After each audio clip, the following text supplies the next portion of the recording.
ભરૂચ શહેરમાં મુખ્યમંત્રી શહેરી પરિવહન બસ સેવા શરૂ થતાં લોકોને અવરજવર કરવામાં ખૂબ અનુકૂળતા પડી રહી છે.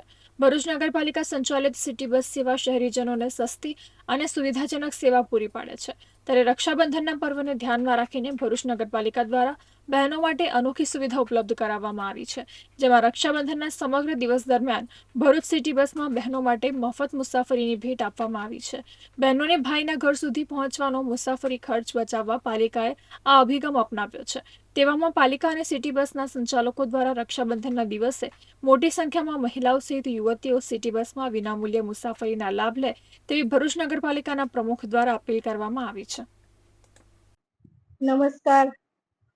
દર વર્ષની જેમ આ વર્ષે પણ ભરૂચ નગરપાલિકા તરફથી રક્ષાબંધનના તહેવાર નિમિત્તે બહેનો માટે બસની મુસાફરી ફ્રી રાખવામાં આવી છે, જેથી કરીને બહેન ભાઈના ઘરે સરળતાથી જઈ શકે. અને રક્ષાબંધનના તહેવાર નિમિત્તે હું ભરૂચ નગરજનોને હાર્દિક શુભકામનાઓ અને શુભેચ્છાઓ પાઠવું છું. અને આવી જ રીતે દર વર્ષે આપ ભાઈ અને બહેનનો પ્રેમ વધતો રહે અને દર વર્ષે આવી જ રીતે આપ ઉજવણી કરતા રહો એવી શુભકામનાઓ સાથે આપને શુભેચ્છાઓ પાઠવું છું.